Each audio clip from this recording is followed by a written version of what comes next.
സൈക്ലോവിങ്സിൻ്റെ പുതിയൊരു വീഡിയോയിലേക്ക് നിങ്ങൾക്ക് ഏവർക്കും സ്വാഗതം. ഇന്നത്തെ വീഡിയോയിൽ നിങ്ങളുമായി പങ്കുവയ്ക്കുന്നത് പാസ്പോർട്ട് ഉള്ളവരെ സംബന്ധിച്ച് ശ്രദ്ധിക്കേണ്ട വളരെ പ്രധാനപ്പെട്ട അറിയിപ്പുകളാണ്. ഈ വീഡിയോയിൽ നിങ്ങളുമായി പങ്കുവയ്ക്കുന്നത് 2025 മാർച്ച് മാസം മുതൽ തന്നെ പുതിയ മാറ്റങ്ങൾ വന്നിരിക്കുകയാണ്. ഇന്ത്യൻ പൗരന്മാർക്ക് വിദേശ രാജ്യം സന്ദർശിക്കുന്നതിനുള്ള ഔദ്യോഗികമായിട്ടുള്ള ഒരു തിരിച്ചറിയൽ രേഖയാണ് ഇന്ത്യൻ പാസ്പോർട്ട്. രാഷ്ട്രപതിയുടെ നിർദ്ദേശപ്രകാരമാണ് ഇന്ത്യൻ പാസ്പോർട്ട് നൽകുന്നത്.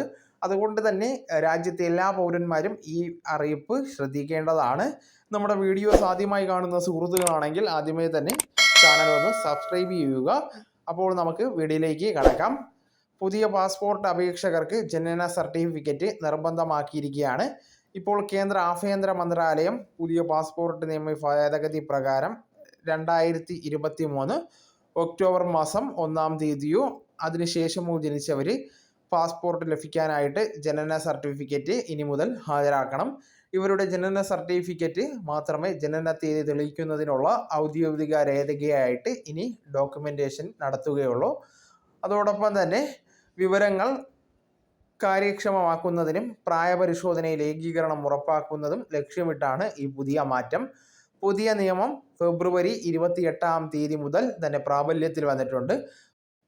പുതിയ നിയമപ്രകാരം municipal corporation, the registrar of the birth and death, അതുപോലെ തന്നെ registration of birth and death act 1969 കീഴിൽ വരുന്ന ഭരണ സംവിധാനം എന്നിവർ നൽകുന്ന ജനന സർട്ടിഫിക്കറ്റ് മാത്രമായിരിക്കും ജനന തീയതി തെളിയിക്കുന്നതിനുള്ള ഔദ്യോഗിക ഡോക്യുമെൻ്റായിട്ട് ഇനി രാജ്യത്ത് കണക്കാക്കുന്നത്. എന്നാൽ 2023 ഒക്ടോബർ 1-ന് മുൻപ് ജനിച്ചവർ ഈ നിയമം ബാധകമല്ല.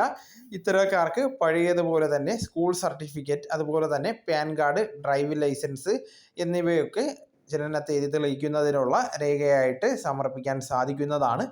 ഇനി അതോടൊപ്പം തന്നെ പാസ്പോർട്ടിലെ മറ്റു മാറ്റങ്ങൾ അത് പറയുകയാണെങ്കിൽ വ്യക്തികളുടെ സ്വകാര്യത കണക്കിലെടുത്തുകൊണ്ട് അപേക്ഷകരുടെ വിലാസം ഇനി മുതൽ പാസ്പോർട്ടിൻ്റെ പുറം പേജിൽ അച്ചടിക്കില്ല. ഇതിനു പകരം ബാർകോഡ് നൽകുന്നതായിരിക്കും. പാസ്പോർട്ടുകൾക്ക് കളർ കോഡിംഗ് സംവിധാനവും ഏർപ്പെടുത്തിയിട്ടുണ്ട്. സർക്കാർ ഉദ്യോഗസ്ഥർക്ക് വെള്ള നിറത്തിലുള്ള പാസ്പോർട്ട്, അതുപോലെ തന്നെ ഡിപ്ലോമാറ്റുകൾക്ക് ചുവപ്പ് നിറത്തിലുള്ള പാസ്പോർട്ട്, സാധാരണക്കാരാണെങ്കിൽ അവർക്ക് നീല നിറത്തിലുള്ള പാസ്പോർട്ട് എന്നിങ്ങനെയാണ് പുതിയ മാറ്റം. അതോടൊപ്പം തന്നെ പാസ്പോർട്ടിൻ്റെ അവസാന പേജിൽ നിന്ന് മാതാപിതാക്കളുടെ വിവരങ്ങൾ ഒഴിവാക്കുന്നതാണ്. മാതാപിതാക്കൾ വിവാഹമോചിതരായിട്ടുള്ള കുട്ടികളെ പരിഗണിച്ചാണ് ഈ ഒരു മാറ്റം. ഇനി പാസ്പോർട്ട് എങ്ങനെ കൈകാര്യം ചെയ്യണം എന്നതുമായി ബന്ധപ്പെടുത്തിയുള്ള നിർദ്ദേശങ്ങളുമുണ്ട്. എന്നാൽ പലർക്കും ഇതിനെപ്പറ്റി അറിവില്ല. ഇത് ലംഘിച്ചാൽ അറസ്റ്റ് ചെയ്യുവാൻ വരെ നിയമം അനുശാസിക്കുന്നുണ്ട്. യാത്രാചരിത്രം മറച്ചുവെക്കാൻ പാസ്പോർട്ടിൽ കൃത്രിമം കാണിക്കുക, അതുപോലെ തന്നെ പാസ്പോർട്ടിലെ പേജുകൾ കീറിക്കളയുക തുടങ്ങിയവയൊക്കെ തന്നെ കുറ്റകരമായിട്ടുള്ള പ്രവൃത്തിയാണ്. ഇങ്ങനെ ചെയ്താൽ ഇന്ത്യൻ ശിക്ഷാ നിയമം 420, 465 വകുപ്പുകൾ പ്രകാരം ജയിൽ ശിക്ഷയോ പിഴയോ രണ്ടും കൂടിയോ ലഭിക്കാവുന്നതാണ്. വഞ്ചന, വ്യാജരേഖകൾ ഉണ്ടാക്കൽ തുടങ്ങിയ വകുപ്പുകൾ പ്രകാരമാണ് കേസെടുക്കുന്നത്. പാസ്പോർട്ട് ആക്ട് 1967 സെക്ഷൻ 12 പ്രകാരവും കേസെടുക്കുന്നതാണ്. മനഃപൂർവ്വമല്ലാതെ പാസ്പോർട്ടിന് കേടുപാടുകൾ സംഭവിച്ചാൽ പരിഹരിക്കാനായിട്ട് മാർഗമുണ്ട്.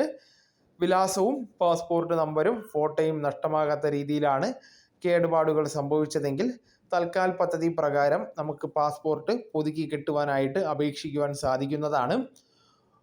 1 മുതൽ 3 വരെ പ്രവൃത്തി ദിനങ്ങൾക്കുള്ളിൽ തന്നെ ഈ ഒരു സേവനം ലഭിക്കുകയും ചെയ്യും. 36 പേജുകൾക്കുള്ള പാസ്പോർട്ട് ഇപ്രകാരം ലഭിക്കുവാനായിട്ട് 3500 രൂപയ്ക്ക് അടുത്താണ് ഫീസ് വരുന്നത്. 60 പേജിനാണെങ്കിൽ 4000 രൂപ കൊടുക്കേണ്ടതായിട്ട് വരും. അതേസമയം പാസ്പോർട്ട് നമ്പറിനും വിലാസത്തിനും ഫോട്ടോയ്ക്കും കേടുപാടുകൾ പറ്റിയാൽ തൽക്കാൽ സേവനം ലഭിക്കുന്നതല്ല. ഇനി ഒരുപക്ഷെ വിദേശയാത്രയ്ക്കിടെ പാസ്പോർട്ട് നഷ്ടമാകുകയാണെങ്കിൽ എന്ത് ചെയ്യണമെന്ന് പലർക്കും അറിയണമെന്നില്ല. അപ്പോൾ അത്തരത്തിലുള്ള സന്ദർഭങ്ങളിൽ നിങ്ങളുടെ അതത് രാജ്യത്തെ ഇന്ത്യൻ എംബസികളും കോൺസുലേറ്റുകളുമൊക്കെ തന്നെ സഹായിക്കുന്നതാണ്.